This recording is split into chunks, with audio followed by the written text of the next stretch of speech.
सभी को जो साथी से जुटे हुए हैं, हमारे प्रशिक्षु साथी, आवाज़ मेरी आ रही है? कृपया कोई कमेंट बॉक्स में जाकर कमेंट कर दें। आज नेटवर्क की व्यस्तता के कारण हम लोग देर से जुड़ पाए हैं, तो मैं चाहता हूं कि अगर आवाज़ आ रही हो तो आप कमेंट करके हमें बता दें, जिससे कि मालूम चल जाए कि आवाज़ आ रही है। जी, आवाज़ आ रही है?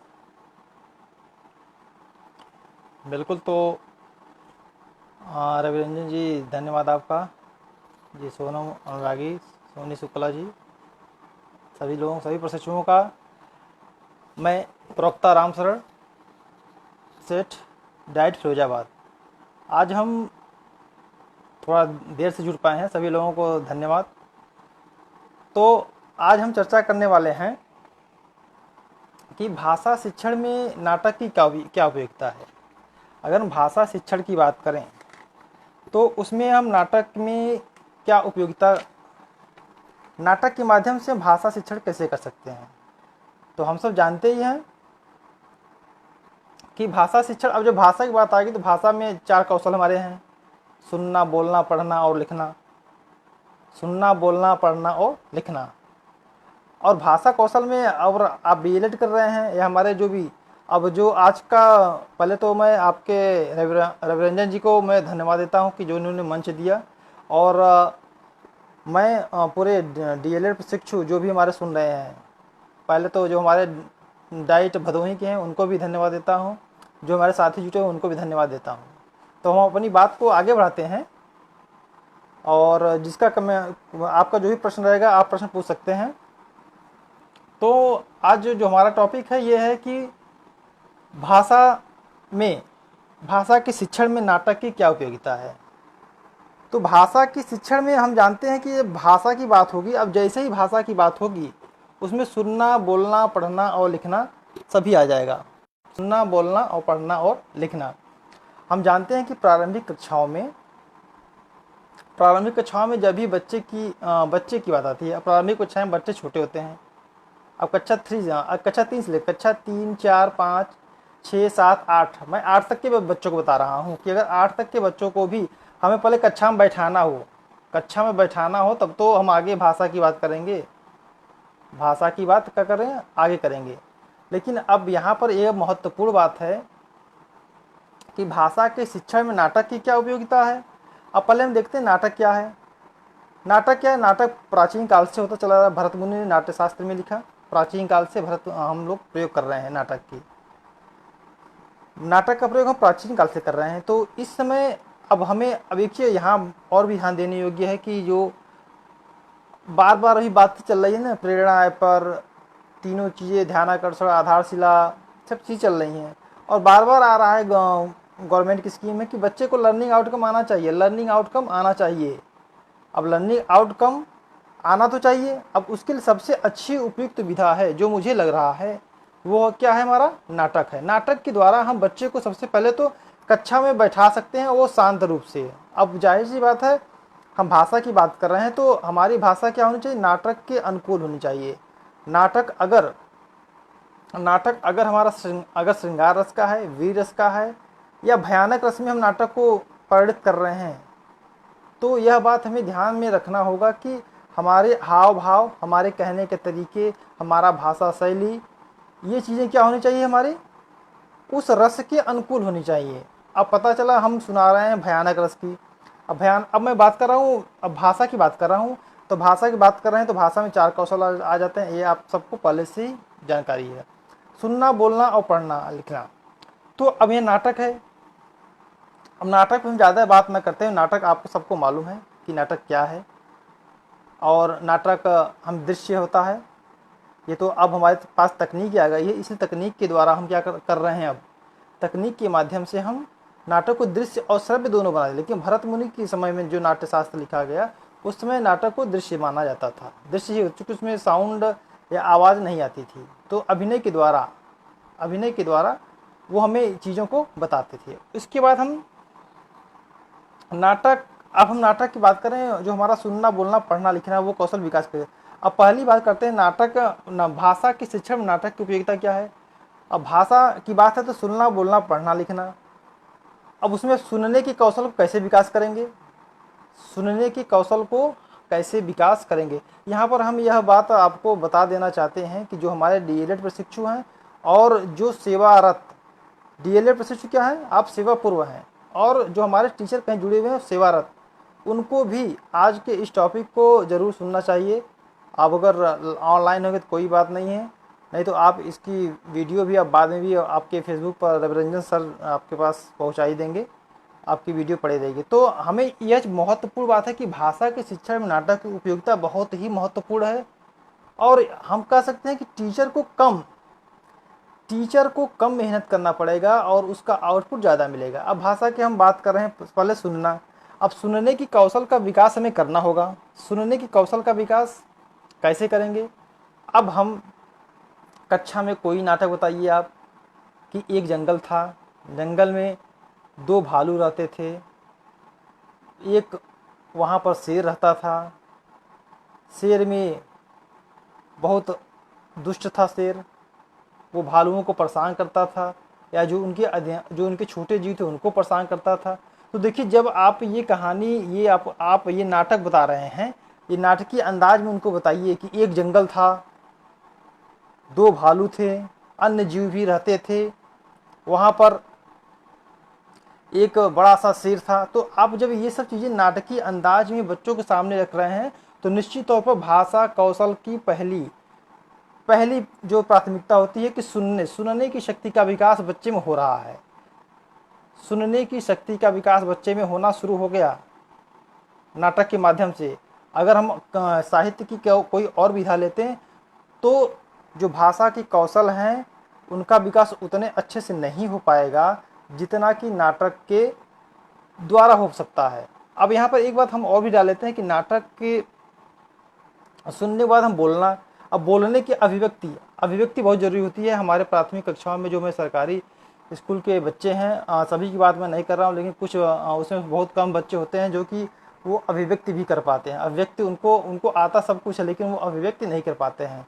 तो आपने आज सोमवार था या आज मंगलवार था, आपने बता दिया बच्चे को कि खरगोश और शेर की आपने नाटक की छोटी सी 4 पंक्ति की या 1 पेज की नाटक आपने उनको बताया। अब बच्चों से आप यह कह दीजिए कि आप अगले हफ्ते हमें आप तोते और भालू पर या किसी अन्य जानवर पर आप हमें कहानी 1 पंक्ति की 1 पेज में लेकर आएंगे, 1 पेज में लिख कर लाएंगे और उसे आप बताएंगे। तो आप यहाँ पे यह चीज़ और भी कर सकते हैं, आप यहाँ पर एक चीज़ और भी कर सकते हैं कि जैसे रमेश लाया तो सुरेश, तो रमेश की जो लिख कर लाया है छात्र, वो सुरेश को दे दीजिए वो वाला पेज या उस कॉपी को, और सुरेश की कॉपी रमेश को, गीता का सोनी को गीता का जो वो लिख कर लाए हैं कहानी, जो नाटक लिख कर लाए हैं उनको नाटक को दे दीजिए। तो इससे क्या होगा कि बच्चे में सुनने के बाद बोलने की शक्ति का विकास होगा, और उसमें जो कमियां होंगी वह भी बच्चों को पता लगती चलेंगी। जाहिर सी बात है, रमेश ने लिखा है, जो सुरेश पढ़ रहा तो कुछ कमियां होंगी, तो उन कमियों को रमेश बताएगा। तो आप जान ही रहेंगे सुनना, बोलना, पढ़ना और लिखना।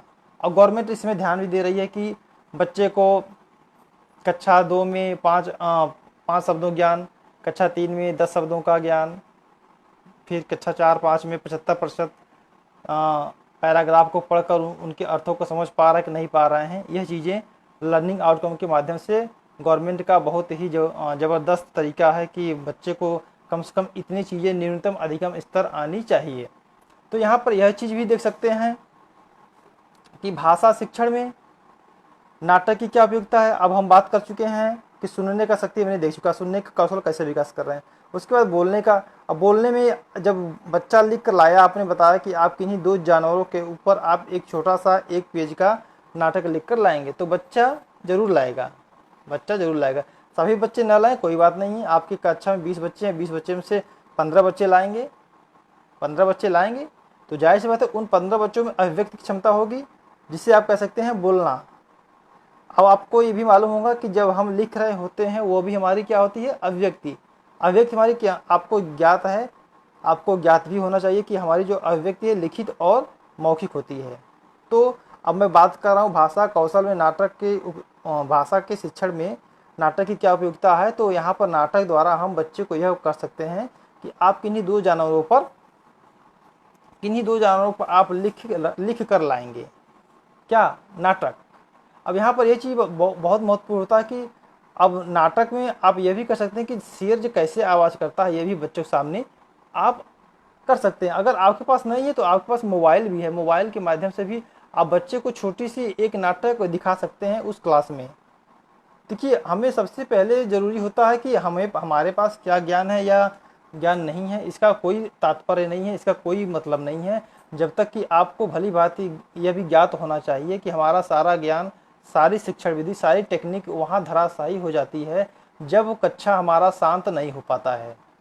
जब हमारा कक्षा शांत नहीं है तो हमारे पास कितनी भी तकनीकी है, हम कितनों भी ट्रेनिंग किए हो, हमारे पास क्या योग्यता है, ये सब चीज़ें दरकिनार करके इसका कोई भी महत्व नहीं रह जाता। सबसे पहले होता है कक्षा को शांत करना। तो भाषा शिक्षण में जब हम नाटक का उपयोग करेंगे, जब भी आप किसी भी बच्चे को नाटक सुनाएंगे तो जाहिर सी बात है बच्चा सुनेगा ज़रूर।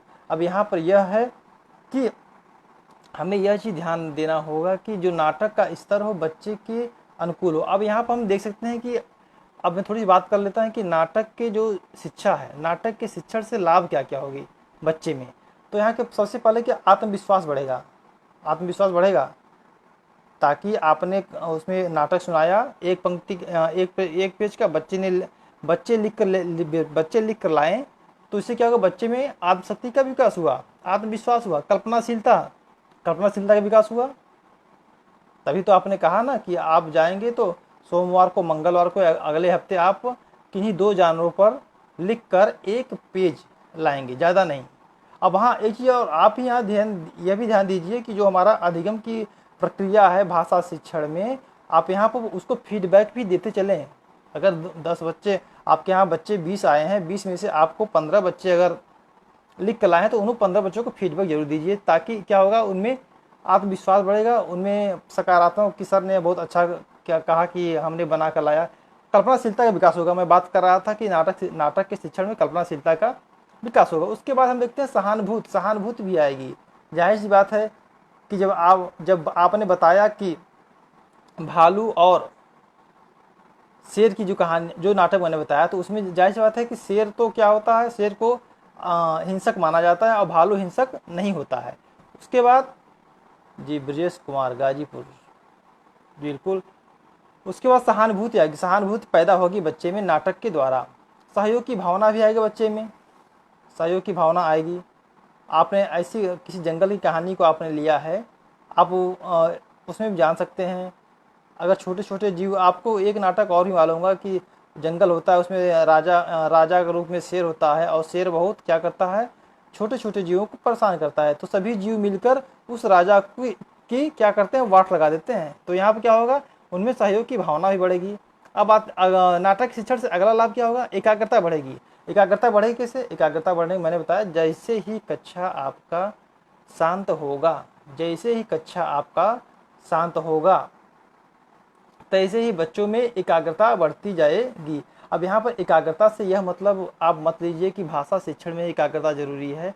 हम तो यह कह रहे हैं कि जब तक व्यक्ति, बच्चे को छोड़िए, जब तक किसी भी व्यक्ति में एकाग्रता का भाव पैदा नहीं होगा तब तक वो किसी कार्य को पढ़ने के छोड़िए आप कोई भी कार्य नहीं कर सकते हैं। तो नाटक के शिक्षण से लाभ क्या होगा, एकाग्रता बढ़ेगी। उसके बाद खेल और मस्ती प्रारंभिक कक्षाओं के लिए बहुत ज़रूरी है। बिना बच्चे का बचपन खेलने के द्वारा ही होना चाहिए और खेल में ही उसको हमें बताना चाहिए। सोनी शुक्ला निरंतर लाइव से जुड़ती है, बहुत सुंदर। चलिए सोनी शुक्ला जी, तो मैं ये बता रहा था कि खेल और मस्ती का महत्वपूर्ण योगदान है। आज हम बच्चे पर इतना बर्डन डाल देते हैं कि बच्चे को तो उसकी बचपन समाप्त हो जाती है। माँ बाप शुरू से ही तुम्हें ये करना है, तुम्हें वो करना है, तुम्हें ये करना है, तुम्हें ऐसे नहीं खेलना है, तुम्हें अब सो को उठना है, दुनिया भर की चीज़ चलती रहती हैं, आप भी जानते हैं। तो हमें खेल और मस्ती नाटक के शिक्षण द्वारा हम क्या कर सकते हैं, खेल और मस्ती के द्वारा भी हम उसका इससे लाभ होता है।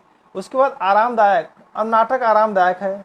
अब सोचिए आप नाटक कोई बता रहे हैं, नाटक कोई बता रहे हैं, अब आप भारतेंद्र हरिश्चंद्र का नाटक है, बहुत नाटकें हैं उसमें, जो राजा और प्रजा के ऊपर जो नाटक है उसको देखिए आप लोग, तो आप सहज भाव से कक्षा 4 या 5 के बच्चों को उसमें कितनी चीज़ों का अप्रत्यक्ष रूप से ज्ञान कराते हैं। उसमें पर्यायवाची शब्द भी आते हैं, क्लिष्ट शब्द भी आते हैं। अब यहाँ मैं ये बात कर रहा हूँ कि भाषा के शिक्षण में, भाषा के शिक्षण में जो भाषा की बात आएगी तो सुनना, बोलना, पढ़ना और लिखना, सुनने में बात आएगी, अब सुनने के बाद बोलने, अब बोलना और पढ़ना। अब बोलने में बच्चे में क्या होगी, क्लिष्टता, जो क्लिष्ट शब्द आएंगे, जो क्लिष्ट शब्द आएंगे, जी रविरंजन जी सही कह रहे हैं, एकाग्रता सीखने के लिए एक महत्वपूर्ण घटक है, बिल्कुल सही है। और एकाग्रता में लाने के लिए मैं बता रहा हूँ कि भाषा के शिक्षण में नाटक की उपयोगिता है। तो ये वास्तविकता है कि नाटक के शिक्षण द्वारा हम कक्षा में एकाग्रता जरूर ला सकते हैं, और प्रारंभिक कक्षाओं के लिए ये कह सकते हैं अचूक वरदान है। हम तो कर रहे हैं, भाषा की बात नहीं कर रहे हैं, हम तो साइंस में भी, मैथ में भी, मैं उनको चीज़ें बताइए तो नाटक के द्वारा बताइए। कक्षा 4 तक की, कक्षा 5 तक के बच्चों को अगर आप नाटक के द्वारा कोई भी विषय आप बताएंगे तो निश्चित तौर पर वो सहज और सरल रूप से अधिगम कर पाएंगे। और यहाँ यह बात और भी महत्वपूर्ण है कि अध्यापक को कम परिश्रम करना पड़ता है और उसका प्रतिफल ज़्यादा मिलता है। तो हम ऐसी तकनीक क्यों न पढ़ाएं, ऐसी तकनीक हम क्यों ना अपनाएं जिससे कि हमें कम परिश्रम में ज़्यादा प्रतिफल मिले। अब मैं बात कर रहा हूँ कि नाटक की शिक्षा के लाभ की बात कर रहा हूँ। अब आगे बढ़ता हूँ कि आत्म अनुशासन भी बढ़ता है। आत्म अनुशासन, आपको ज्ञात होगा कि हमारे मुंशी प्रेमचंद जी की जो नाटक हैं, भारतेंद्र हरिश्चंद्र जी की जो नाटक हैं, जयशंकर प्रसाद जी की जो नाटक हैं, उन नाटकों में ऐसी ऐसी पात्रों की गंभीर छवि को उकेरा गया है कि अगर वह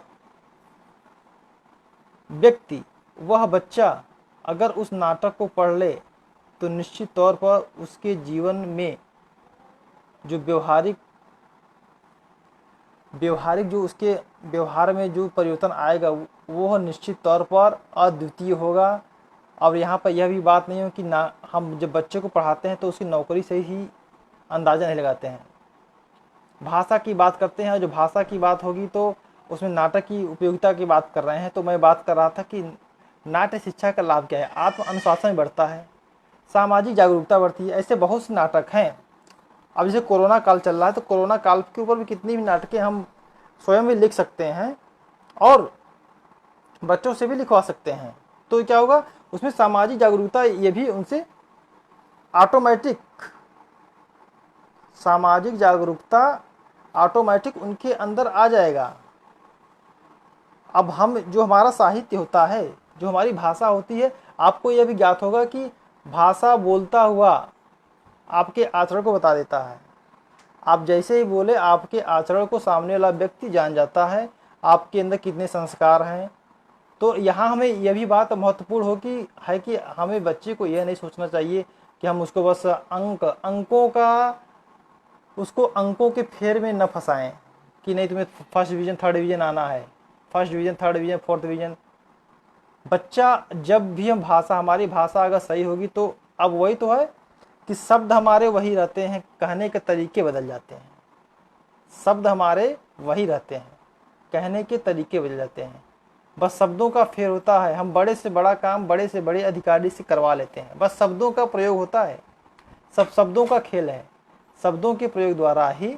अब ये मुमकिन कैसे होगा, जब तक हम भाषा को मजबूत नहीं कराएंगे कक्षा में। अब भाषा इसी बात नहीं हिंदी है, अब भाषा की बात हिंदी है तो ठीक है। अब हिंदी के अंतर्गत भाषा तो एक माध्यम हो गया आपका, भाषा तो एक माध्यम है। अब भाषा में आप जो हमारा मैथ है वो भी आपका हिंदी में है, साइंस है वो भी हिंदी में है, सोशल साइंस है वो भी हिंदी में है, जितने भी अन्य विषय हैं वो भी तो आप हिंदी में ही पढ़ा रहे हैं या हिंदी में पढ़ रहे हैं। तो भाषा की उपयोगिता वहाँ और महत्वपूर्ण हो जाती है। और हम बात कर रहे हैं कि भाषा के शिक्षण में नाटक की क्या उपयोगिता है। तो हमारा जो जो चारों कौशल है, सुनना, बोलना, पढ़ना और लिखना, मैं हिंदी की नहीं बात कर रहा हूँ, जो विश्व की अन्य भाषाएं हैं, अगर नाटक के द्वारा हम उनका प्रयोग करके और भी प्रारंभिक कक्षाओं में अधिगम प्रक्रिया में सुचारू रूप से अगर प्रयोग करते हैं तो निश्चित तौर पर हमारा जो भाषा का अधिगम स्तर निर्धारित किया गया है, जो इसमें सरकार बताती है कि लर्निंग आउटकम निर्धारित किया गया, मैं तो कर रहा हूँ जो मिनिमम न्यूनतम अधिगम स्तर निर्धारित किया गया है, बच्चा उस लेवल को भी क्रॉस कर जाएगा, उस लेवल को भी क्रॉस कर जाएगा।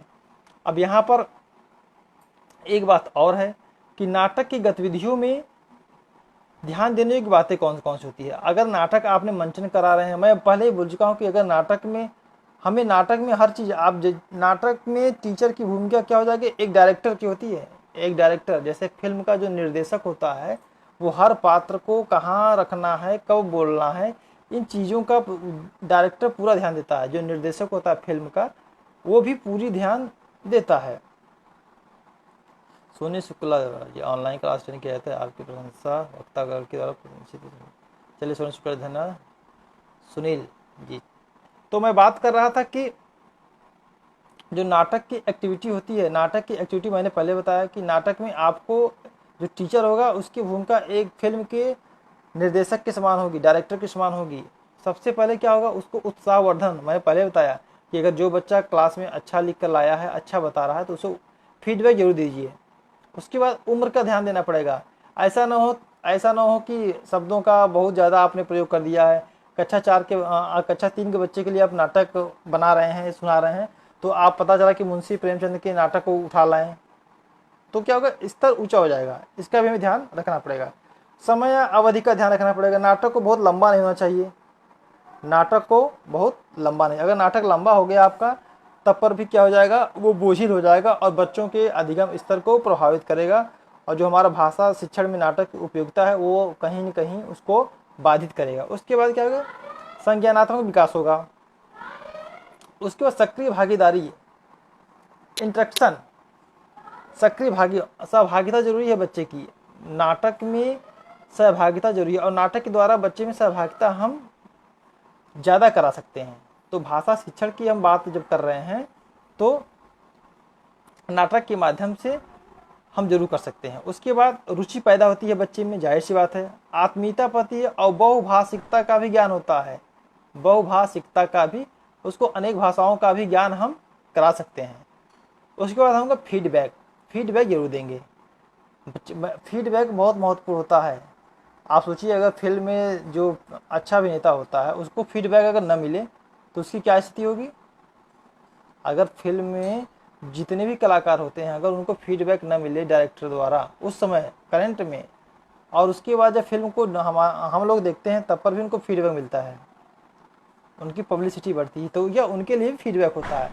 लेकिन हमारा कक्षा के लिए फीडबैक क्या होगा, कक्षा के लिए फीडबैक क्या है, हम अध्यापक ही उनके लिए क्या है, डायरेक्टर है, और उन्हें जरूर से हम फीडबैक देना चाहिए। तो भाषा के शिक्षण में बात कर रहा था कि नाटक की क्या उपयोगिता है।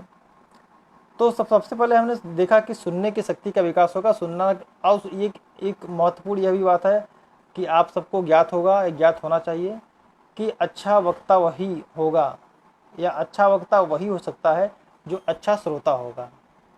अच्छा श्रोता होगा। हमें अच्छा वक्ता बनने के लिए अच्छा श्रोता बनना पड़ेगा, और अच्छा श्रोता बनने के लिए हमें क्या करना पड़ेगा कि भाषा के शिक्षण में नाटक की महत्वपूर्ण योगदान को भूलना नहीं होगा। नाटक का क्या योगदान है, बहुत ही महत्वपूर्ण है। जी प्रवक्ता बंधु सुनील जी, बिल्कुल बिल्कुल। भाषा के शिक्षण में नाटक की उपयोगिता, मैं बात कर रहा हूँ सुनना के विकास हो गया, सुनने की शक्ति का विकास हो गया, तो जो हमारा न्यूनतम अधिगम स्तर है उसका भी विकास हो जाएगा निश्चित तौर पर। अब पता चला कि आप पढ़ा रहे हैं कुछ, बच्चे को समझ में नहीं आ रहा है, बच्चा सुन ही नहीं रहा है, तो वो क्या कर सकता है, कुछ भी नहीं कर सकता है। अब मैं बात कर रहा हूँ बोलने की शक्ति विकास से हो गया, मैं बताया। अब यहाँ क्या होगा जी, यहाँ पर सुनील जी आप सही कह रहे हैं कि जो तो मैं देख रहा हूँ कि मैं बताना चाहता हूँ कि जो हमारे डीएलएड प्रशिक्षु हैं वो किसी भी जिले को आप अपने समय का जरूर सदुपयोग करें। तो मैं बात कर रहा था कि बोलना बोलना बोलना क्या है, बोलना भी तुम्हारा क्या हुआ, अभिव्यक्ति हुआ। बोलना क्या भी क्या हमारा अभिव्यक्ति हुआ, चाहे हम उसको बोल के करें चाहे वो लिख के करें। तो जब मैं बताया कि ये नाटक के द्वारा आप बच्चे की भी बोलने की शक्ति, अभिव्यक्ति का विकास कर सकते हैं। पढ़ना, अब जाहिर सी बात है, जब रमेश की जो नाटक है वो जो सुरेश पढ़ रहा है तो पढ़ने की शक्ति का विकास हो रहा है। अब देखिए हमने क्या किया है, बस नाटक में हमने क्या किया, अध्यापक ने क्या किया, अध्यापक ने बस एक नाटक को कक्षा में पढ़ के सुनाया। अब उसके अंतर्गत देखिए जो नाटक, जो हमारे भाषा के 4 अंग है, सुनना, हमने बस अध्यापक ने क्या क्या सुना दिया।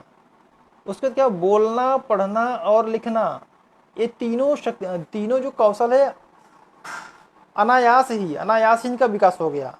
अब विकास हो रहा है, देख रहे हैं, हमने सुना दिया, बच्चा लिख कर लाया तो बच्चा बोलेगा, भाई चाहे रमेश ना बोले। ये चीज़ें आप करा सकते हैं कि जो बच्चा लिख कर लाया है उसे आप न कराकर रमेश का सुरेश को, सुरेश को रमेश का, गीता को सीता को, सीता को गीता का, इस तरीके से अल्टरनेट कर सकते हैं, ताकि जो चीज़ें कुछ चीज़ें उनकी कमियां भी है वो बच्चे आपस में बता देते हैं। और जब बच्चे आपस में कमियों को बताते हैं तो निश्चित तौर पर वह ज़्यादा प्रभावी होता है। जी आयुषी जी, फतेहपुर डैट, चलिए ठीक है। और उसके बाद हम बात करते हैं पढ़ना। अब पढ़ेगा तो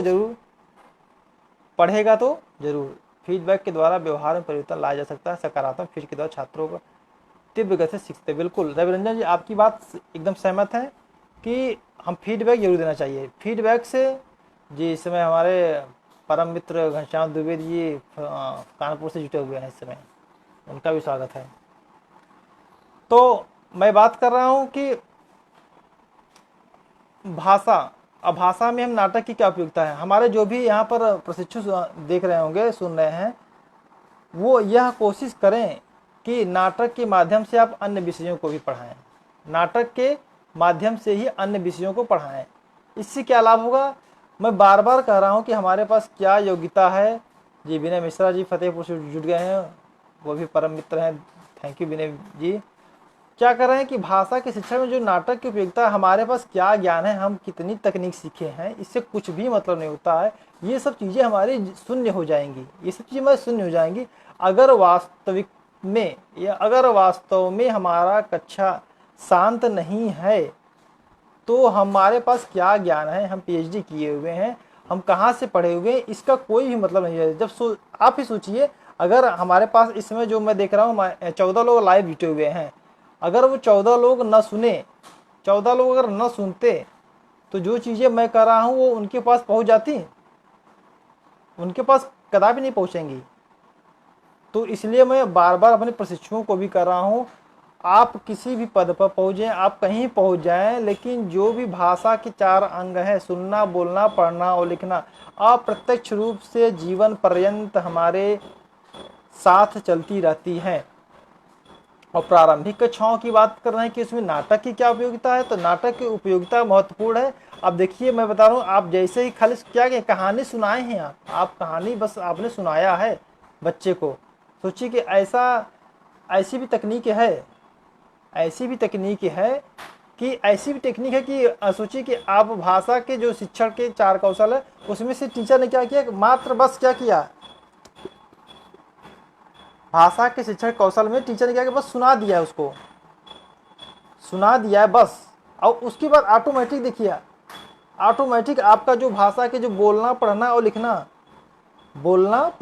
लिखना, अन्य जो 3 हमारे कौशल बच रहे थे उनका विकास हो गया। अब इसका प्रयोग हम अंग्रेजी में कर सकते हैं, क्योंकि भाषा हमारी अंग्रेजी। तो नाटक के द्वारा हम यह चीज़ देख सकते हैं, मैं तो ये कह रहा हूँ कि नाटक वह तकनीक है शिक्षण अधिगम प्रक्रिया में जिसके द्वारा छात्र के भाषाई कौशल का समुचित विकास और कम मेहनत में किया जा सकता है।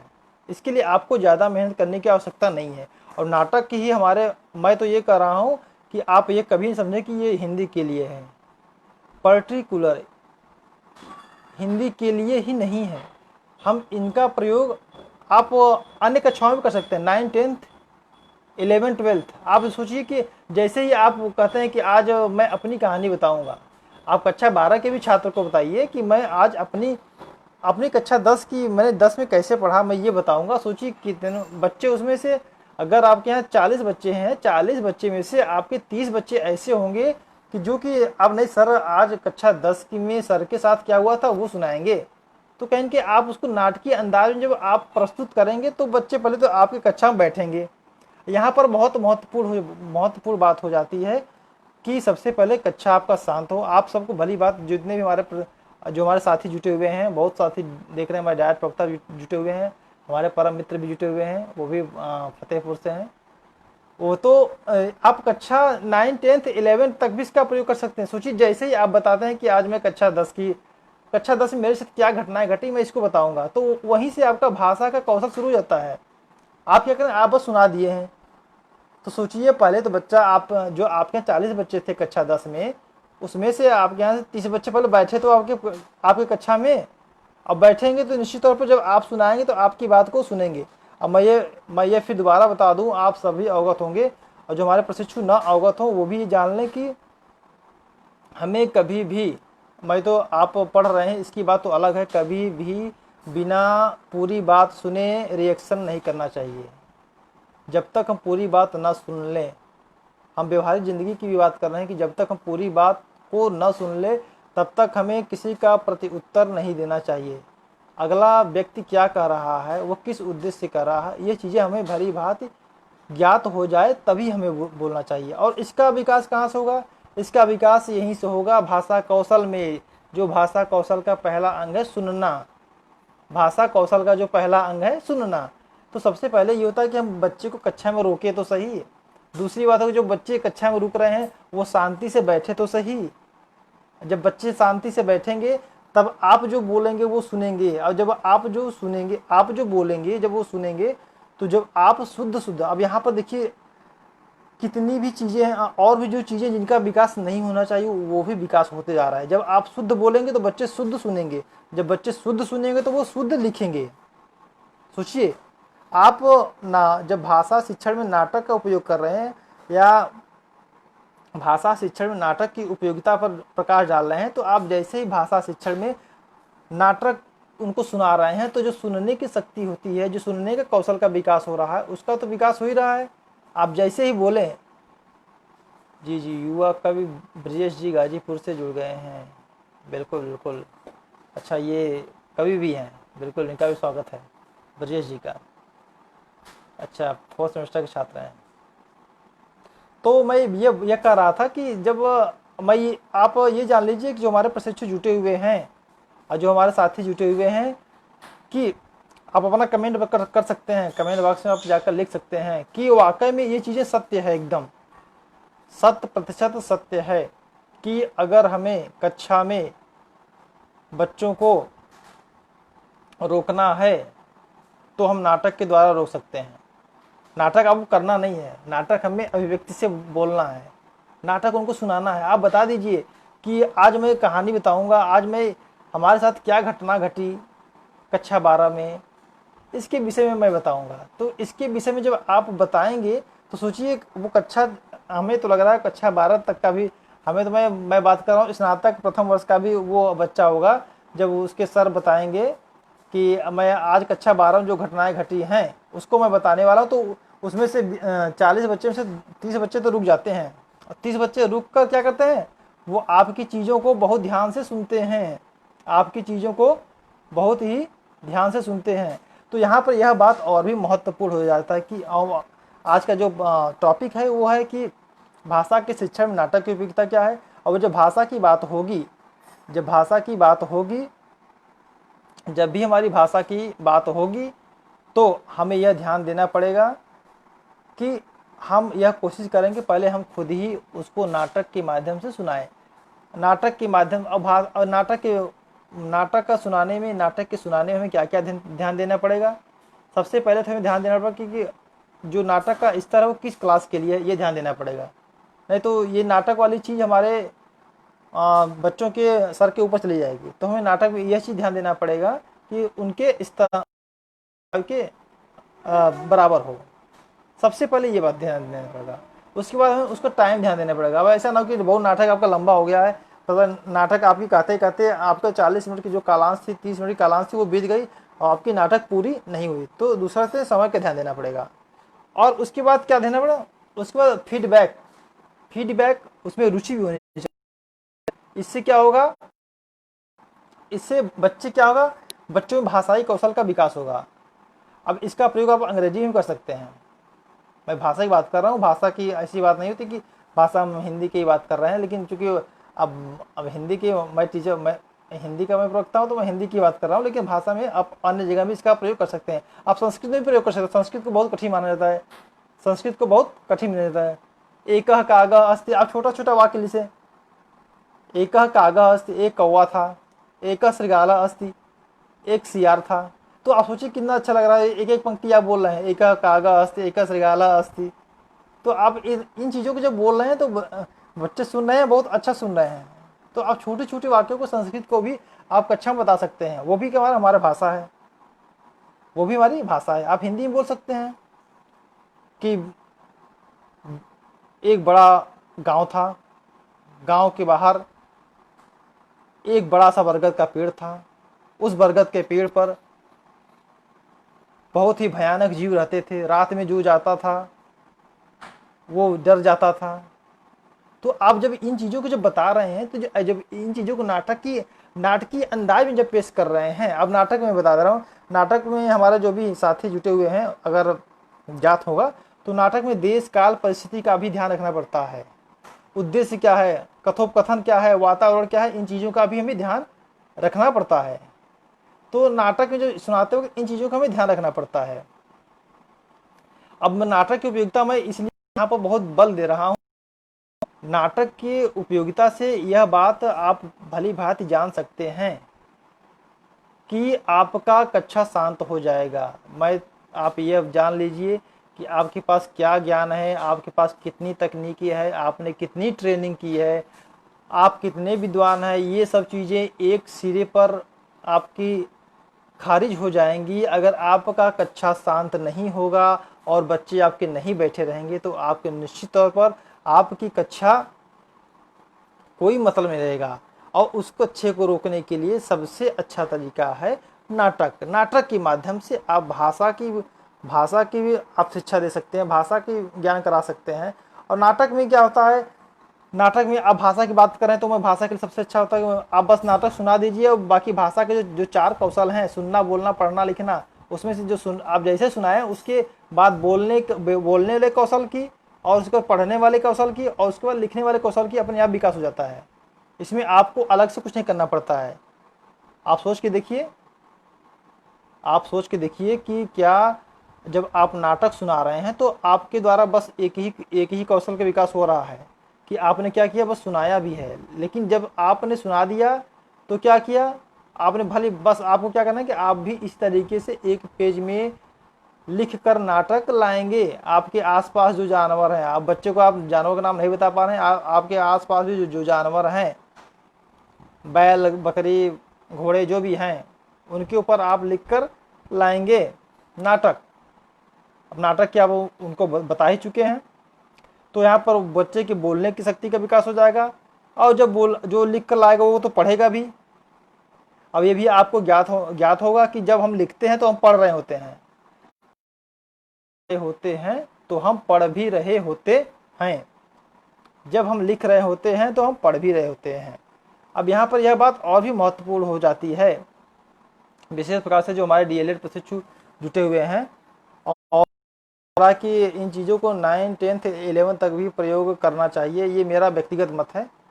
जो हमारे साथी होंगे अगर सहमत होंगे तो अच्छी बात है, लेकिन 9, 10, 11, 12 में भी प्रयोग करना चाहिए। बस ये क्या है कि हमें नाटक के स्तर को ऊंचा रखना होगा। 9, 10, 11 के लिए नाटक के स्तर को ऊंचा रखना होगा। आपको अब कुछ चीज़ें हम मनगढ़ंत कहानी, अब मनगढ़ंत नाटक भी बता सकते हैं। देखिए हमें क्या है, पहले बच्चों को कक्षा में रोकना है, तभी हम भाषा के शिक्षण में नाटक की उपयोगिता को सिद्ध कर पाएंगे।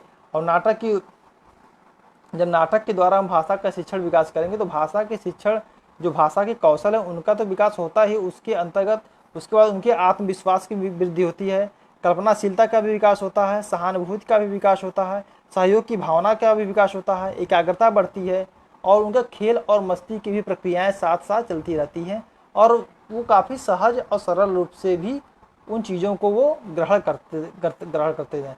और एक बात और महत्वपूर्ण है, आत्म अनुशासन।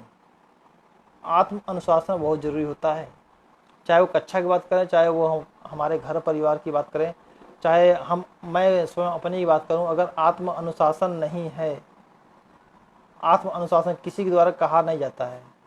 हमारे डीएलएड प्रशिक्षु भी जुटे हुए हैं, वो भी यह अवगत हों कि आत्म अनुशासन बहुत ज़रूरी है हमारे शैक्षिक और व्यवहारिक जीवन की दोनों के लिए। आत्म अनुशासन बहुत ज़रूरी है। उसको सामाजिक जागरूकता की भी, सामाजिक जागरूकता आप ही देख ही रहे हैं। कोरोना काल के लिए भी कितने भी नाटकों का हम आयोजन कर सकते हैं। हैंड वॉश, हाथ धोने की प्रक्रिया से लेकर मास्क लगाने तक की प्रक्रिया, सब कुछ कोरोना काल में बदल चुका है, यह हम भली भांति जानते हैं। कितने भी नुक्कड़ नाटक उनका प्रयोग हो रहा है, कितने भी नुक्कड़ नाटक द्वारा समाज को संदेश दिया जा रहा है कि आप हाथ का धुलाई करिए। ये हमारे परम मित्र घनश्याम दुबे जी, एकदम सही बात है, बिल्कुल बिल्कुल, ये हमारे लंगोटिया जा रहे हैं।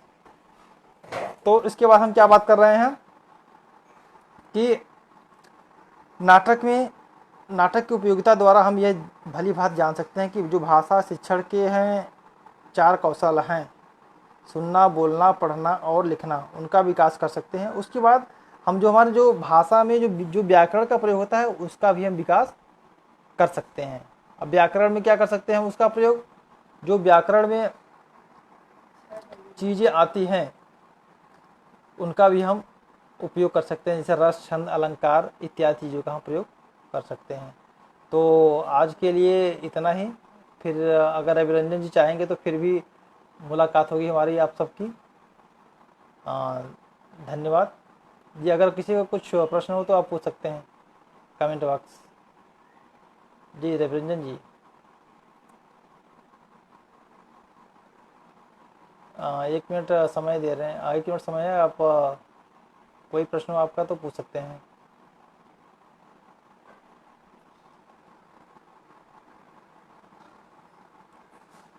सभी लोगों का धन्यवाद।